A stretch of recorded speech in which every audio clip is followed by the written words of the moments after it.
We know that legislative meetings, especially virtual ones, can present some awkward, uncomfortable, or difficult obstacles. Whether your ask has been rejected several times, the legislator's running for re election or is retiring, or something else, you'll have some new tools to use in those situations. In this video, Alisa, Anna, and Stephen will discuss their tips for navigating tricky situations in legislative meetings and how to have a successful meeting. um, a handful of things just as staff who've been doing these virtually, not through lobby days necessarily, but just in our everyday jobs.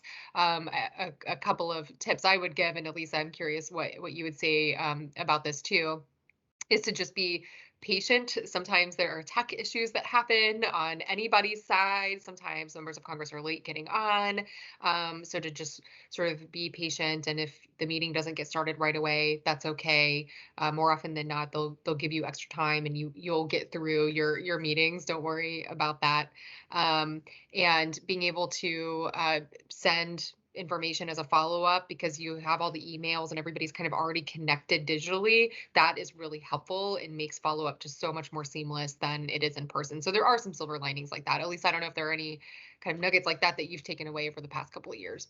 Yeah, I think another really good one is to remember that even if your member of Congress is not able to join, that health staff person or whomever it is that you might be meeting with from their office is the go-to expert for their member of Congress. They're the one that's advising, they're making the legislative deep dive. They're the one that is really the go-to person on some of these topics. And since members of Congress have to know a little bit about a lot of different subjects, I actually find that the staff person can be much more knowledgeable about some of the bills. We always love to meet with our members of Congress, but don't take away that it is just as important to talk with that staff person. And oftentimes you will be able to have a successful meeting because they might actually know what you're talking about too, which can be exciting. I think the other thing is, you're in charge of the meeting. You are leading it. You can be the person to steer it in whatever direction that you deem appropriate. They're going to ask questions. They're going to, might interrupt. They might have something that happens like a technical glitch, or, a lot of us are still working from home, including staff persons on the Hill. Maybe their dog knocks into their water like I had last week and spilled on their computer. Don't panic. That's the bottom line. We're all humans. Life happens. Just continue talking, stay on top of your meeting, and know that it's your meeting. So you get to tell your story. You get to talk about the topics that are of interest to you, and then always end with the ask. Can we have your support? Can we count on you to support us or endorse this bill? And make sure that they know that you're a constituent of their district if you are, because that's just as important as well. Stephen or Anda, I wonder if you have other thoughts on how do we focus on the policy and less on the politics, or some of these topics tend to be a little more politically motivated, or a certain party will introduce it and then the other party introduces a totally different bill, but it's also on the same topic. Like we saw for Part D, there's a handful of different pieces of legislation. Do you have good tips on how to respond if, say, the member said, I don't sign on to bills that the other party introduced, or I'm in the minority, go talk to the majority party? Like, what would you say to that? Yeah, and I think some of these legislators may have like different philosophies on just how insurance run. I kind of alluded to that, and when I said Yeah. like, oh, well, why don't you just kind of do this, or we could talk about a number of different ways that you may get that in some of these legislative meetings. It's just that they may not want to focus on the micro, which is kind of maybe this quick fix or simple fix, whereas they may be kind of looking at the overarching system. And I think one of the things I often say is that we can definitely think about kind of the healthcare system as a whole in tackling that, but I think sometimes those will take a lot of time to be able to do in years and years, where this is something that's going to help someone right now. And so I think bringing it back to that, as far as, hey, if we can have those discussions, but let's have a discussion right now about what can fix this right now. If we pass this bill right now, this is going to help someone while we deal with some of those kind of macro discussions.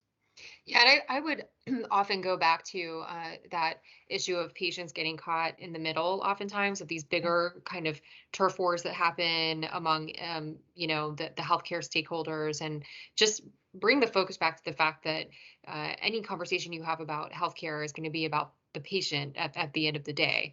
And so that is where we really have a time to shine as an organization, and you as a patient advocate, is to bring it back to your story and remind them that there is a human face behind all of the dollars and cents and the, all of those sort of political posturing that may be happening behind the scenes. So as much as you can steer the conversation back to your specific story and or examples of others that you know of, in the case that I gave, where I'm not the Medicare beneficiary yet, but I know of this issue and it's something that I am going to care about, and that I do know people who have been impacted by it. So that's always good to bring in as well. So even if it's not something that impacts you directly, if there's something like that that you can weave in. And do you find that helpful, like, given that it's an election year? I mean, what happens if a member is just not running for office, like they're retiring or they just chose not to run for office? What should our ambassadors do in those situations? Is it valuable to still have this meeting, and should they phrase anything differently? Yeah, I mean, it's definitely still valuable. I mean, that member of Congress is an active member of Congress with the same voting power now as, before they announced that they weren't coming back, for example. And furthermore, if they're retiring, they don't have anything to lose. They're not looking to, win certain kinds of political points that you might if you know that you're running for reelection and going to come back and that sort of thing. So you would hope that they're doing things out of the interest, purely of, that you as the constituent, and others that you're sort of bringing into the fold. So, so I think it is still vitally important, and making sure that you frame it that way, that, this is a really important thing that you can do in your final year of Congress to support patients. That's always going to be a winning talking point, doing things to support patients. No, and I think even if they're not running for re-election this time, in a couple years' time, or they may be running for a different office, they may be running for governor, they may be coming back in 2 years' time to the same position, but just need a little bit of a break, or they. So sometimes these legislators are going to find. You're going to find a different seat that could still make a big difference. What would you do differently if you had a staff member who was very familiar with the topic already? Well, this is something that we've stressed a lot in the past, but, a Hill staffer may be an expert in a particular issue, but if you haven't met them before, they are not an expert in your story. And just always remember that is your role, is to give the story and put the human face on the issue, because they meet, other Hill staff, other, policy experts, lobbyists, and others all the time. So they're getting a lot of those data points and things like that. They're not always getting exposed to the patient story. So that's a real value add. And I'll tell you from my vantage point, and Elisa, I know this is probably true for you too, that when you as a staff person go in to meet with a member of Congress, one of the first questions that they have is, how prevalent is this in my district? Do you have any patient examples?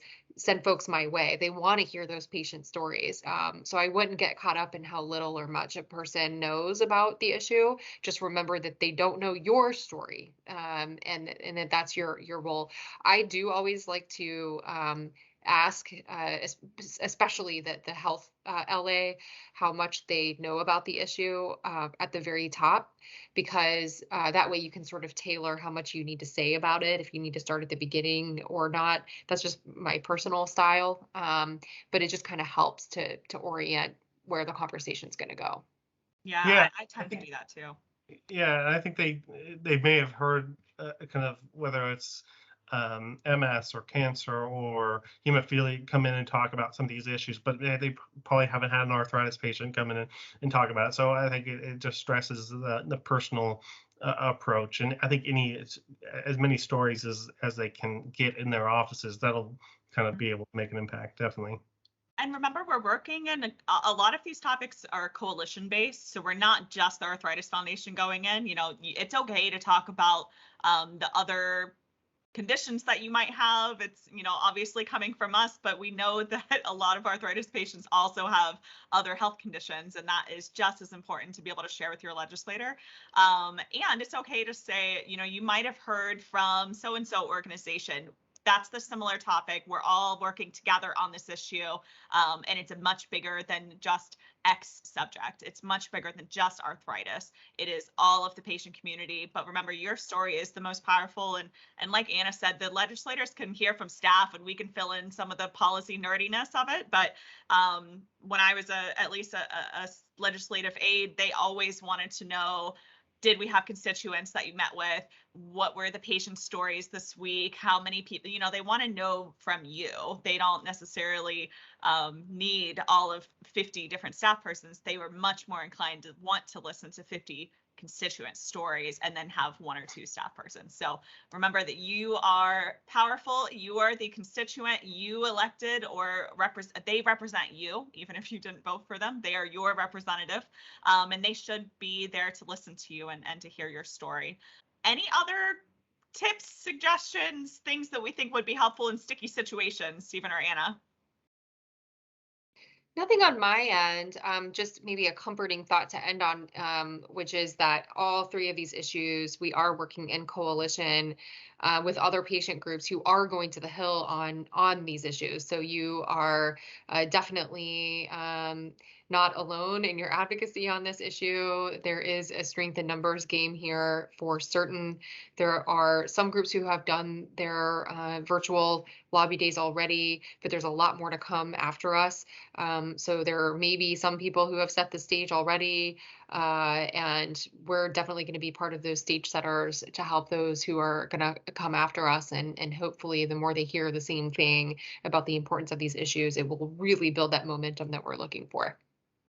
I think it's an exciting time. There does seem to be a lot of positive momentum, I think, on the Hill now. The last 2 years, we talked about in other videos, but coronavirus kind of took over. Obviously, it was a major focus, and understandably so, but there does seem to be more of an appetite now to talk about some of these other healthcare related issues that maybe we have put on the side and are now ready to continue to our commitment to working on them with Hill staff. And there is a good opportunity here, I think. So be sure to take advantage of it. And we're always here to help. Keep us in mind if we can talk through anything with you, or if you have specific questions or asks, just let us know.